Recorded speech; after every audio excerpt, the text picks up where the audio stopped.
As you probably know, the third shot in pickleball is the shot hit by the serving team directly after the serve. And generally, your two main options on this shot are a drop and a drive. But now, there's a third option that's rapidly increasing in popularity called the hybrid.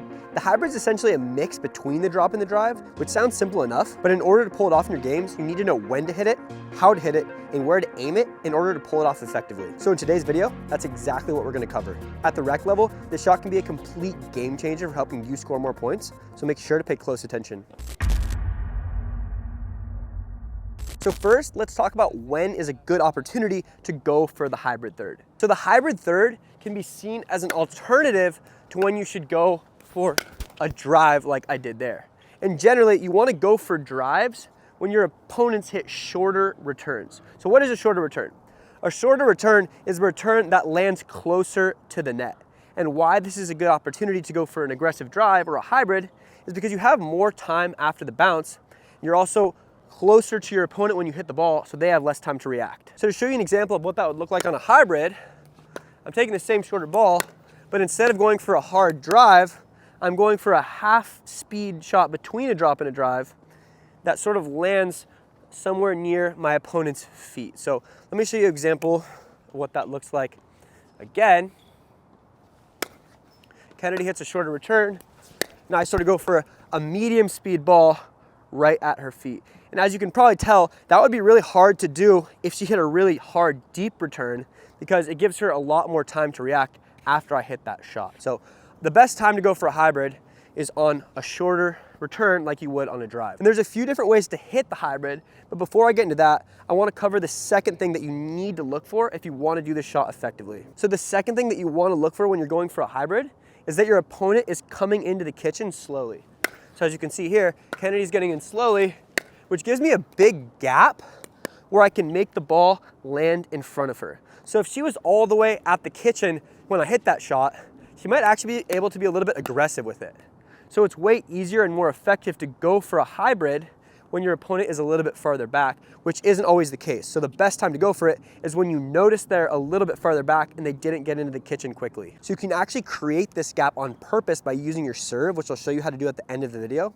Before that though, now I want to show you how to hit the main three types of hybrid thirds. So there's not just one way to do this, there's three main ways that you have to know. Real quick, if you're new to our content, make sure to subscribe. Every week, we release the newest tips and strategies in the sport. With how quickly the sport's evolving right now, you want to make sure you stay on top of this so you don't fall behind. So the first way to go for the hybrid is what I call the standard.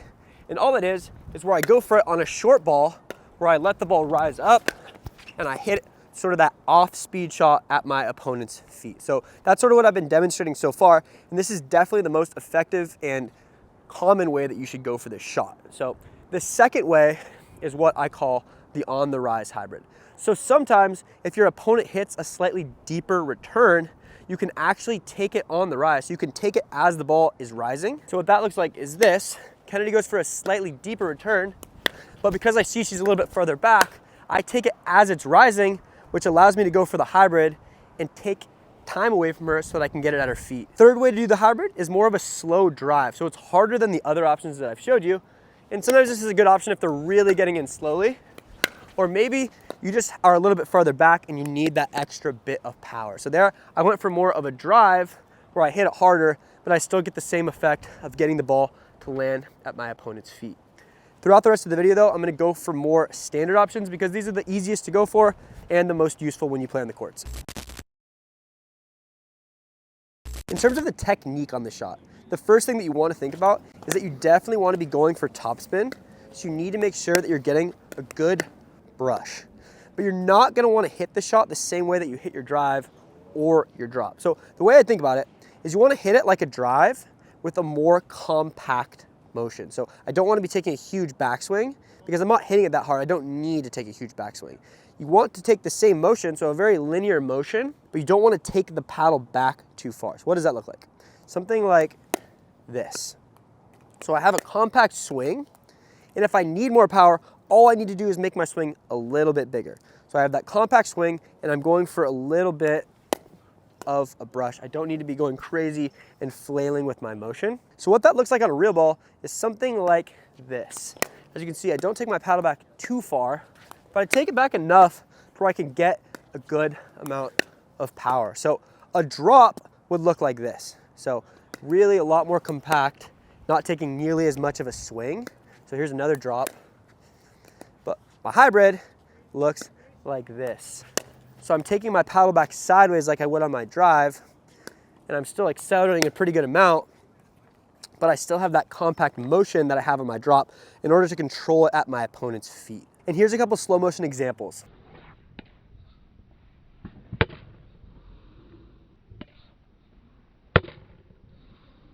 And now guys, I'm gonna show you where to aim the shot, which is super specific. Before I get into that though, I wanted to tell you about our new paddle, the Banger. So one of the first official reviews just dropped for the Banger, where both the reviewers agreed that the Banger is the best edgeless paddle on the market. It's probably my favorite edgeless paddle because of the fact it's completely playable in its stock form. Yeah, it's more ready to go out of the box than most other edgeless paddles. If you like quick paddles, if you like maneuverability, if you want something you can add weight to easily, and you like the purplish cool look there, it's really an easy paddle for me to recommend. Yeah, can't think of an edgeless paddle I'd recommend more easy than this. 100%. So if you want to thrive in 2025 pickleball, I highly recommend investing in a high performance paddle like the Banger. What's crazy too is that the paddles that the Banger is being compared to in this review are almost $100 more expensive. And if you use code THIRDSHOT at checkout, you get an additional $20 off, which means you're getting one of the best paddles on the market at an amazing price. If you want to check out the Banger, head to the link in the description.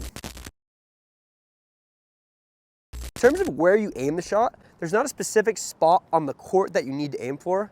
You're mainly concerned with where your opponent is standing. So as I'm running in off the return, your goal is to get it to land around your opponent's feet. So as I'm coming in, my opponent needs to tell how quickly I'm coming in so they know where to aim. So if I get in quickly, my opponent might need to hit their hybrid a little bit shorter in order to make it land at my feet.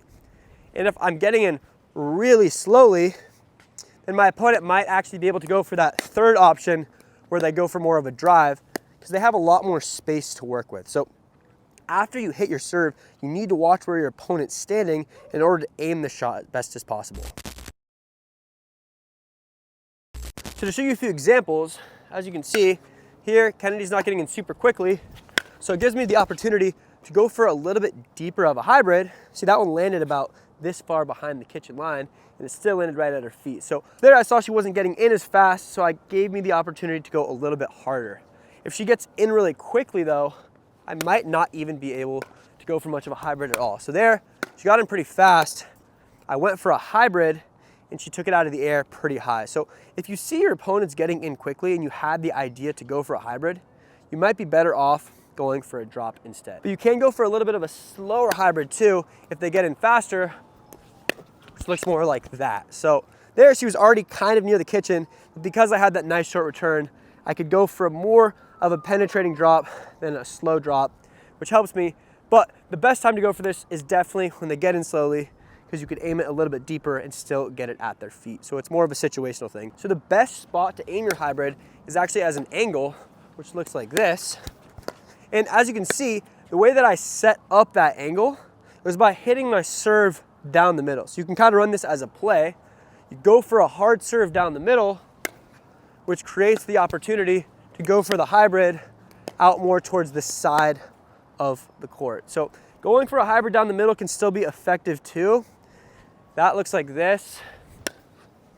But your opponent has a straighter path to run in if you go down the middle, and their partner can also intercept it out of the air. So going for an angle on the hybrid or towards the side of the court more, whether it be on this side or the other side, is the most effective spot to aim. And you can set it up on your own and kind of make it more predictable by serving down the middle so that it takes them longer to get to that position. The last thing to keep in mind is that if you hit a good hybrid and you land it at your opponent's feet, the next thing you want to do is crash in and get aggressive and take advantage of the opportunity that you've created. You don't want to stay back if you have it at your opponent's feet, because then you're just wasting a good opportunity. If you hit the hybrid too high, then it's best to stay towards the back of the court and defend. But just know if you hit it well, you want to crash in with your partner and get aggressive. And if you guys want to watch a video about all the new paddle updates for 2025, watch this.